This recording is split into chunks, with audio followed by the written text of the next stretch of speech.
आज के बाबू लोग तुलसी पीपल आदि को पूजना और वृक्षों में जीव मानना अब बेकार की बात बताते हैं और इसे दक्यानुसी विचार कहते हैं। पर भूत वही जो सिर पर चढ़ बोले। इस कहावत के अनुसार एक मुसलमान ने पीपल के जीव होने और उन्हें भी हमारी भांति काटने पर दुख होने तथा हरे पीपल को मानवता को तिलांजलि देकर लोभ के वशीभूत को काटने पर प्रत्यक्ष चमत्कार दिखाने की अपनी आंखों देखी रोमांचकारी सत्य जो घटना हमें सुनाई वह यहाँ पर दी जाती है। इसमें शास्त्रों की पुराणों की बातें अक्सर सत्य सिद्ध होती है और मानवता को तिलांजलि देने का सीधा फल क्या मिल सकता है ये प्रत्यक्ष होता है। घटना इस प्रकार है। सन 1957 के जून की बात है कि पिलखुआ में हमारा एक मकान बन रहा था। काम करने वालों में एक राज था जो जाति का मुसलमान था। उसका नाम था मियाँ सईद खां, जो पिलखुआ में ही रहने वाला था। एक दिन दोपहर की बात है, किसी ने हमें मियाँ सईद खां के सामने आकर सुनाया कि अमुक जगह सरकार की ओर से बंदर पकड़े जा रहे हैं और पकड़ने वाले उन्हें बड़ी बड़ी बुरी यातनाएं देकर पकड़ते हैं तथा फिर उन्हें पिंजरे में बंद करके अमेरिका मरने के लिए भेज दिया जाता है। यह सुनकर सभी को बड़ा दुख हुआ। इस पर मिस्त्री मियाँ सईद खान ने कहा, भक्त जी ये तो बंदरों की बात है, उन्हें दुख होता तो है। ये जब दुख होता है तब वे रोते चिल्लाते भी हैं और की करते हैं। वहाँ पर बंदर पकड़े जाते हैं और वहाँ बड़ी भारी बीमारी महामारी फैलती है। जैसे देखिए कि ये भी हम जाति की मुसलमान है तो भी जो बात सत्य होगी वह कहनी ही पड़ेगी। यह तो हुई बंदरों की बात। हमने तो एक हरे पीपल के वृक्ष की एक बड़ी विचित्र घटना अपनी आंखों देखी है और अनुभव किया है कि पीपल में हमारी तुम्हारी तरह जीव होता है तथा हमारी तुम्हारी भांति ही उन्हें दुख सुख का अनुभव होता है। वो बोलता भी है और उसके काटने का फल साने का विश्वासघात करने का फल भी तुरंत मिलता है। वाकई में वह देवता है। ये सब मैंने अपनी आंखों से देखा है। अब तो हमें तथा और सभी लोगों को बड़ी उत्सुकता हुई और हमने पूछा, अच्छा मियाँ सईद खां, जो भी तुमने अपनी आंखों से देखा हो वो सच सच ज्यों का त्यों हमें सुनाओ। सईद खां ने कहा, सुनिए, जो हमने अपनी आंखों से देखा है वही आपको सुनाता हूँ, वह भी और कहीं की नहीं। इसी मिल्खुआ के पास बिल्कुल हमारी आंखों देखी सत्य घटना है। एक बार हमारे एक मुसलमान भाई साथे बैद ने, जिसका नाम दलीर खां था, एक राजपूत के एक बिल्कुल 10 हरा पीपल खरीदा और उसकी कीमत 100 रुपये राजपूत को दे दिया। उसने एक दूसरा हिस्सेदार भी कर लिया जिसका नाम था इसाक खां बढ़ई। दलीर खां और इसाक खां में आपस में ये तय हुआ, दोनों ने मिलकर पीपल को काट लेंगे, उसमें जो नफा होगा दोनों मिलकर बांट लेंगे। काटने का दिन नियत किया गया। जब पीपल को काटने का दिन आया तब उसके काटने के ठीक पहले दिन रात को दलीर खां के वहाँ स्वप्न में वही पीपल दिखलाई दिया। उसने दलवीर खां को कहा, दलवीर तू मुझे काट मत, सताए मत, तू मुझे अपना समझकर छोड़ दे। और तूने जो मेरे मोल लेने में 100 रुपये उस राजपूत को दिए हैं, ये सब रुपये और जो तुझे मेरे काटने में मुनाफे के रुपये मिलते हैं ये तुझे मिल जाएंगे। मेरी जड़ में अमुक जगह सोना रखा है, तू जाकर खोद कर उसे निकाल ले और बेच कर रुपये कर ले, पर तू मुझे काट मत, मुझे जीवन दान कर दे। दलवीर खां बड़े ही जागा और स्वप्न की बात याद करके अब सच में डूब गया। उसने जाकर अपने जीवन में कभी ऐसा स्वप्न पहले कभी नहीं देखा था। पहले तो उसने स्वप्न को झूठा समझा और उस विश्वास नहीं हुआ कि कहीं पीपल भी जान होती है क्या, उसका भी सुख दुख का अनुभव होता है क्या। तो वह तो बोलता भी है, पर बाद में उसने सोचा चलो चुपचाप चलकर देखें सोना मिलता है या नहीं। इसमें हमारा बिगाड़ता भी क्या है, मिल गया तो ले आएंगे, नहीं तो चले आएंगे। ऐसा विचार करके वह उठा और चुपचाप उस पीपल के पास जा पहुंचा। उसने पीपल के बताए स्थान पर खोद कर देखा तो सचमुच उसको स्वप्न बिल्कुल सत्य निकला और उसमें मिट्टी के दबी पीली चमचमाती सोने की सलाख प्राप्त हुई। अब तो उसके आश्चर्य का ठिकाना नहीं रहा और वो फूला न समाया। हरे वृक्षों में भी जान होती है और वे भी हमारी भी भांति सुख दुख का अनुभव करते हैं। ये उसे पक्का निश्चय हो गया।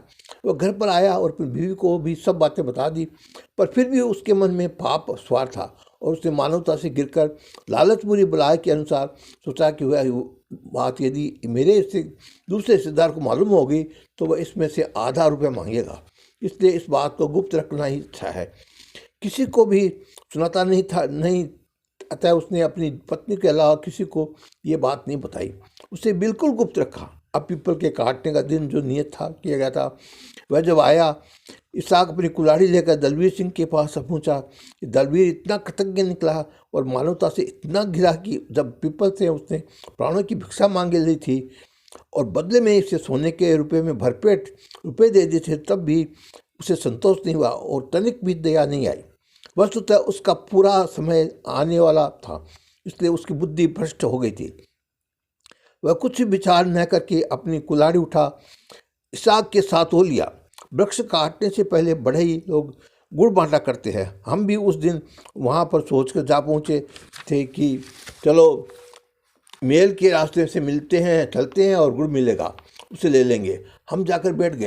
ये दोनों आए और पीपल को कटाई करने के लिए तैयार हो गए।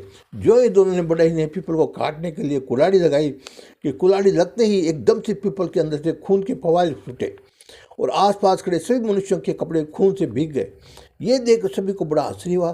किसी ने आज तक सारे जीवन में ऐसी आश्चर्यजनक घटना नहीं देखी थी, न सुनी थी। वृक्ष में से इस प्रकार खून के फव्वारे छूटना एकदम नई घटना थी। दलवीर सिंह और इसहाक खान ने अपने जीवन में इससे पहले एक भी नहीं सैकड़ों हजारों उधर कर काटे होंगे, पर आज तक किसी भी वृक्ष से इस प्रकार की खून की पदार्थ बहती हुई और छूटती हुई नहीं देखी थी। ये क्या हुआ और ऐसा क्यों हुआ, ये इसे किसी की समझ में नहीं आया। दलवीर खां बड़ी तो सब मालूम था, पर वह तो मानवता की तिलांजलि देकर और लोभ के वशीभूत हो इस असली रहस्य को किसी प्रकार बताने के लिए तैयार नहीं था। वह सबके सामने बिल्कुल ऐसा ही बना रहा कि जैसे औरों की भांति वह भी कुछ नहीं जानता और उसे भी किसी बात का पता नहीं है। होनी बड़ी प्रबल होती है, जो होना होता है होकर ही रहता है। पीपल के द्वारा इस प्रकार सबके सामने प्रत्यक्ष चमत्कार दिखाए जाने पर भी दलवीर को होश नहीं आया और वो उसे काटने के बाद नहीं आया। उसने कोई परवाह नहीं की और फिर कुल्हाड़ी से काटना शुरू कर दिया। दलवीर का बड़े के एक ही लड़का था, वह बिल्कुल अच्छा था और बड़ा तंदुरुस्त था। उसे किसी प्रकार की बीमारी नहीं थी। वह पीपल काटने के पीपल के साथ ही विश्वासघात करने का बुरा फल आज उसे भोगना था। कहा गया जो जो जंगल में कुल्हाड़ी चलाई जाती रही थी, पीपल को काटा जा रहा था, त्यों त्यों दलवीर के इकलौते लड़के की अस्मात उत्पन्न हुई बीमारी बढ़ती जाती और उसे ज्यों ही शाम तक पीपल पूरा काटा गया तो ही वह लड़का मर गया। अब तो सारे गांव में उसके मरने का समाचार फैल गया। हाहाकार मच गया। जो लड़का कल तक बिल्कुल चंगा था वह एकाएक कैसे मर गया, इस रहस्य को कोई भी नहीं जान सका और सारे गांव के लोग धीरे धीरे उसके दरवाजे पर इकट्ठे हो गए। दलवीर खां की स्त्री को इस सत्य घटना का पता था कि किस प्रकार मेरे पापी पति ने पीपल के साथ विश्वासघात किया। उसने सोचा कि पीपल के द्वारा स्वप्न में अपने प्राणों की भीख मांगने पर भी, बदले में सोने की सलाखी दे देने पर भी इसने पीपल को नहीं छोड़ा तथा मानवता से गिरकर घोर दानवता का कांड किया। उसी का ये अति भयंकर दुष्परिणाम है। जो हमारा इकलौता लड़का बिना किसी बीमारी के देखते देखते मर गया। उसके धैर्य का बांध टूट गया और वो फूट फूट कर रोने लगी। सिर धुन धुन कर अपनी छाती पीटने लगी। सारा गांव आ गया और किसी ने दलवीर सिंह खां को भी जाकर खबर कर दी, जिससे वह भी अभागा हुआ आया और रोने चलाने लगा। जब उसकी स्त्री ने अपने पति को आते ही देखा तो वह भी जोर जोर से रोने और चिल्लाने लगी और उसने सबके सामने शर्म छोड़कर अपने पापी पति के छाती में हाथ मारकर उसकी छाती करतूतों का भंडाफोड़ करना प्रारंभ कर दिया। वह सबके सामने रोती हुई बोली, मेरे इकलौते बेटे को किसी ने नहीं मारा।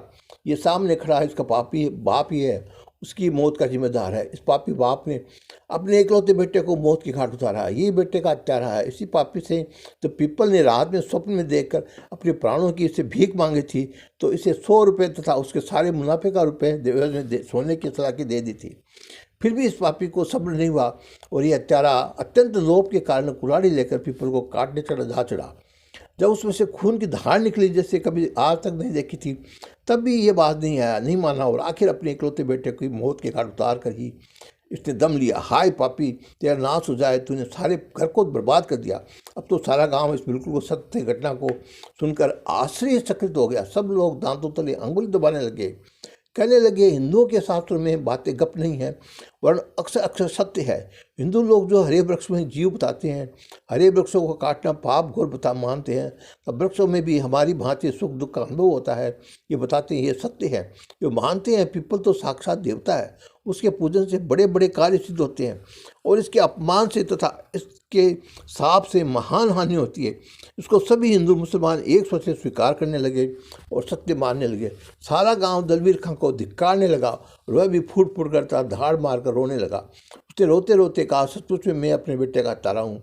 यदि मैं लोभ का वश न होकर पीपल की बात मान लेता तो पीपल की दी हुई सोने की सलाख पर ही संतोष कर लेता।